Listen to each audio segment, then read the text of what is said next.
Hi, so I just got back from watching the special screening of Project Hail Mary.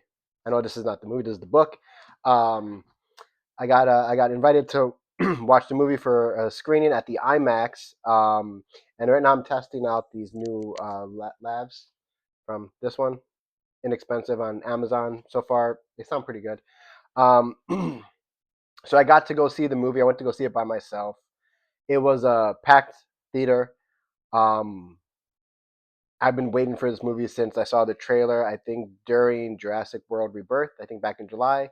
Um, it was supposed to come out this Friday, which is March 20th. My birthday is March 21st.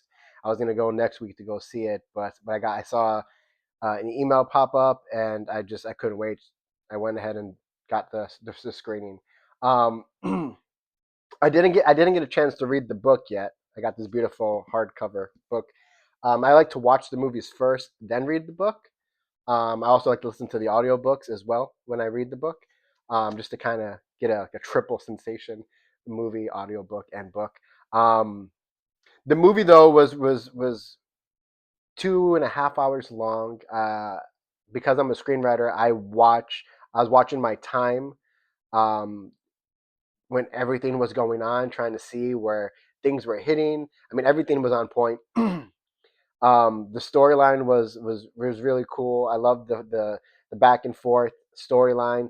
The whole movie is shot in with IMAX cameras, so you kind of need to see this movie in the IMAX, not just in the theaters, but also like in the IMAX because it was shot with these amazing cameras.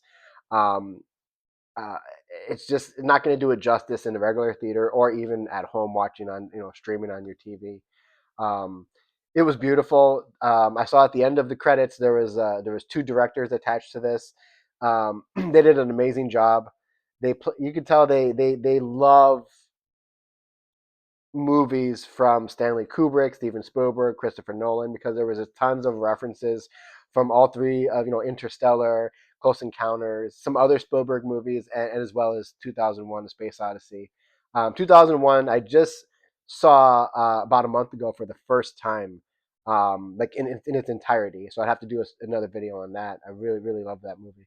Um, Interstellar was my favorite movie of the decade back in 2010 to 2019. That was like my favorite movie in that whole time, um, which is saying a lot.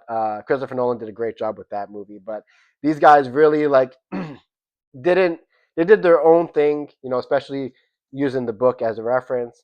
Um, the music is a big part of every movie for me since I grew up playing music and playing different instruments. I always listen to music and I always treat it like a character. Even when I make my movies, I treat them as a character to really push the story, convey the message. The music was at times it sounded a little bit like Hans Zimmer, but also they took it further and they added tons of other elements to the music, which I loved. I was listening to it. I was loving it. Um, they also had an amazing soundtrack as well. They had music from different parts of the world. They had some Beatles music. Um, it was just really different, and you would think it really didn't go with the movie at times, but it did, and it does when you watch it again and you watch it carefully. Um, Ryan Gosling was great as always. I think he did a great job. I think I cried as much as he did in the movie. I think I cried 4 times. It was that emotional for me. Maybe because from what's going on in my personal life. Um, but there was a lot of times where there was these moments, and I think he just played it. He played it beautifully. He looked great on camera. He did a great job. Um, Everybody did really. The movie was. Oh, one thing about the this author. I don't know if you're familiar with him, but he also did The Martian. The Martian. I got to watch the movie and also read the book and listen to the audiobook. This author does a great job with character development and keeping the characters in this comedic uh, sense where because he's alone, even in The Martian, they're alone. They're talking to themselves, and they're really funny. They're really great characters to watch, or even to listen to in the audiobooks and to read. They're just really good characters, and I think the humor brings something great to these stories because something catastrophic is going on, just like in The Martian and also in this movie here. Um, their sense of humor really carries them through the story and makes them likable, makes them like normal people that you could relate to. I think that's what makes this author's books great, and the movies so far are really good.